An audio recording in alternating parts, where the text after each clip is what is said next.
आपने अंग्रेजी की वो कहावत सुनी होगी कि work hard in silence and let your hard work make the noise, कि आप शांति में मेहनत करो और जो आपकी सक्सेस होगी उसकी जो गुहार होगी, उसकी जो दहाड़ होगी वो दुनिया भर में सुनाई देगी। और ये बात सबसे ज्यादा अगर सटीक किसी पर बैठती है तो वो बैठती है युवराज सिंह पर। आज युवराज सिंह का जन्मदिन जरूर है और अफसोस सिर्फ इस बात का है कि हम युवराज सिंह को उनके कंट्रीब्यूशन किए, जितना उन्होंने कंट्रीब्यूशन किया है, कहीं ना कहीं उसको भूल जाते हैं। क्योंकि अगर मैं आपको थोड़ा सा पीछे लेकर के चलूंगा और उनके कुछ इंपॉर्टेंट मैचेस के कुछ इंपॉर्टेंट इनिंग्स के बारे में बताऊंगा तो शायद आप भी कहेंगे कि यार इस बंदे के बारे थोड़ी और बात होनी तो बनती है। और गौतम गंभीर की वो बात गलत नहीं है कि हम बड़े बड़े खिलाड़ियों के बारे में बात करते हैं और शायद युवराज सिंह को भूल जाते हैं क्योंकि उनकी पीआर टीम उतनी स्ट्रांग नहीं है, क्योंकि उनके बारे में उतनी ज़्यादा बात नहीं होती। तो जिम्मेदारी मेरी और आपकी इस बारे में ज़रूर बनती है कि अगर मैं यहाँ बैठ कर कुछ बात कर रहा हूँ तो उस इंसान को कभी नहीं भूला जाए जिसने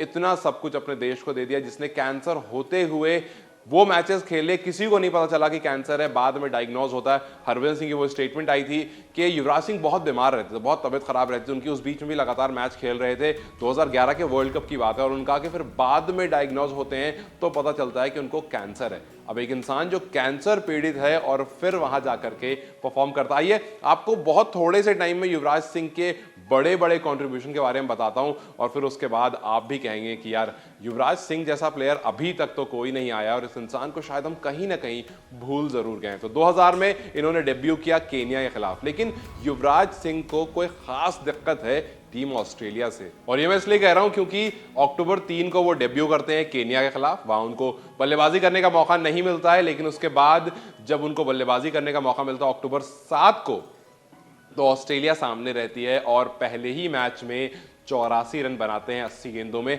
आप सोचिए उस टाइम पर 2000 में अगर एक खिलाड़ी आता है और 84 रन 80 बॉल से मारता है तो वो बहुत अच्छा था, क्योंकि 100 से ऊपर स्ट्राइक रेट रखना उस टाइम की बात नहीं थी। लेकिन युवराज सिंह ने इस ट्रेंड को स्टार्ट किया था और कहीं ना कहीं वो जो मिडिल ऑर्डर का हिसाब किताब था वो बिल्कुल संभाल लिया था। मैन ऑफ द मैच बने थे और वो पहली इनिंग खेली थी और वहां बता दिया था कि यहां पर इस एरिया को मैं अब संभाल रहा हूं। उसके बाद बहुत सारी इनिंग्स आई।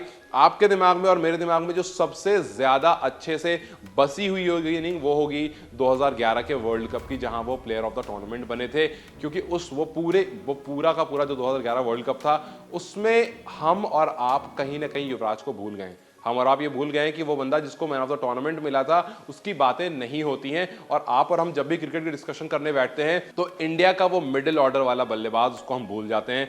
तो और वो बल्लेबाज जो गेंदबाजी भी करता था। अगर मैं आपसे ये सवाल पूछूं कि क्या जब से युवराज सिंह ने रिटायरमेंट ली है कोई भी एक खिलाड़ी आया है जिसने युवराज को रिप्लेस किया है? आप एक बार सोचिए जरा। आप रविंद्र जडेजा का नाम अगर लेंगे, मैं आपसे कह रहा हूं अगर आप लेते हैं, कुछ लोग लेते हैं, तो मैं आपसे सवाल करूंगा क्या रविंद्र जडेजा बल्लेबाज हैं उतने अच्छे युवराज सिंह थे? क्योंकि गेंदबाज थे वो, 150 ज्यादा विकेट ले रखी है, गेंदबाज वो काफी अच्छे थे, बल्लेबाज उससे भी ज्यादा अच्छे थे। प्लेयर ऑफ द मैच आपको 2000, मैं वापस से 2000 में जाता हूं, जब चैंपियंस ट्रॉफी 2000 क्वार्टर फाइनल में इंडिया खेल रहा था तो वहां पर ऑस्ट्रेलिया सामने थी, वही ऑस्ट्रेलिया जिसके सामने उन्होंने पहली इनिंग खेली थी। प्लेयर ऑफ द मैच बने थे चैंपियंस ट्रॉफी में। फिर उसके बाद 2011 का जब वर्ल्ड कप आता है, क्वार्टर फाइनल्स होता है, ऑस्ट्रेलिया सबसे धाकड़ ऑस्ट्रेलिया टीम, उस टाइम ब्रेटली उनके पास थे, उस टाइम मैग्रा, जेसन गिलेस्पी, ये पूरा जो टाइम था 2000 से 2015 तक का, जिस टाइम पर जेसन गिलेस्पी, शेन वॉर्न, आपको ब्रेटली और बहुत सारे ढेरों गेंदबाज, एंड्रू साइमंस और बहुत सारे गेंदबाज थे जो बहुत ज्यादा धाकड़ थे, जो बहुत तगड़े थे और उनके सामने परफॉर्म करना खुद में एक बहुत बड़ी बात थी। तो युवराज सिंह ने टीम इंडिया का वो जो खौफ था वो सामने वाली टीम में बना दिया था कि अगर शुरू के आप 2-3 विकेट भी ले लेते हो ना तो उसके बाद एक बंदा खड़ा है कि अगर आज उसका दिन है तो फिर उसके सामने कोई भी टीम हो। और ऑस्ट्रेलिया तो खास करके डरती थी क्योंकि 2011 में जब क्वार्टर फाइनल में प्लेयर ऑफ द मैच बने तो सामने ऑस्ट्रेलिया थी, 2007 में T20 वर्ल्ड कप में जब प्लेयर ऑफ द मैच बने सेमीफाइनल में तो सामने ऑस्ट्रेलिया थी। उसके बाद जब डेब्यू किया था जब भी ऑस्ट्रेलिया, तो ऑस्ट्रेलिया के सामने कुछ ज्यादा ही उभर कर आते थे और ज्यादा इस दिखा देते थे कि ऐसा है आप सामने से जोर लगाओ, क्योंकि ऑस्ट्रेलिया याद रखिए वो टीम है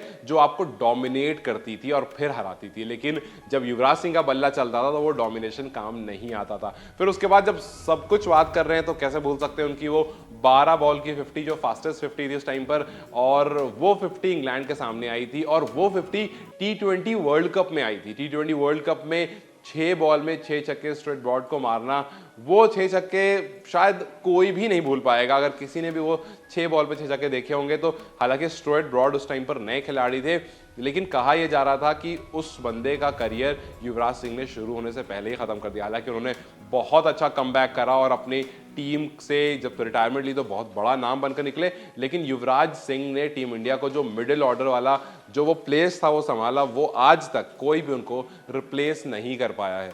फिर युवराज सिंह के बारे में एक और फैक्ट के 29 साल की उम्र में सबसे ज्यादा रन बनाने वालों में से तीसरा नाम उनका है। सबसे ज्यादा रन 12,000 रन सचिन तेंदुलकर ने बनाए थे 29 साल के होते होते, फिर उसके बाद विराट कोहली ने 10,000 बनाए थे 29 साल होते होते, फिर उसके बाद युवराज सिंह थे। और याद रखिए, सचिन तेंदुलकर ऊपर आते थे, अब द ऑर्डर आते थे, विराट कोहली भी वन डाउन आते हैं, अब द ऑर्डर आते थे, Yuvraj Singh middle order batsman थे। तो जब आप नीचे आते हो वो कम बॉल खेलने को मिलती है, वहां पर आकर के अगर आप 8,000 रन बना देते हो तो यह दिखाता है कि आप कितना ज्यादा कंसिस्टेंट थे। अक्सर बड़े मैचों में परफॉर्म करने वाले थे युवराज सिंह, और आज उनकी बातें कहीं ना कहीं नहीं होती है। तो आज उनका जन्मदिन है, हमने सोचा कि छोटी सी उनकी कुछ जो एक्स्ट्राऑर्डिनरी पारी है, जो उन्होंने खून की उल्टी करते हुए वो पारियां खेली है, जो उन्होंने टी20 में वर्ल्ड कप जिताया है, प्लेयर ऑफ द टूर्नामेंट बने, जो हमें टी20 वर्ल्ड कप सेमीफाइनल जिताया ऑस्ट्रेलिया के खिलाफ, ऑस्ट्रेलिया ऐसी माइटी ऑस्ट्रेलिया के सामने। तो ये ऐसा कुछ कारनामा करने वाले बल्लेबाज को शायद सिर्फ उसके जन्मदिन पर ही नहीं बल्कि लगातार हमें याद रखना चाहिए। और इसीलिए मैं आपसे यही एक गुजारिश करता हुआ जाऊंगा कि जब भी इंडियन बैटिंग ऑर्डर की बात हो तो इस बल्लेबाज को नहीं भूलना, क्योंकि इसने हमारे देश के लिए बहुत कुछ करा है और इंडियन टीम को बहुत अच्छी पोजीशन पर ला करके छोड़ा है। तो ये कहना बिल्कुल गलत नहीं है कि Yuvraj Singh is one of the greatest batter in the middle order in ODIs.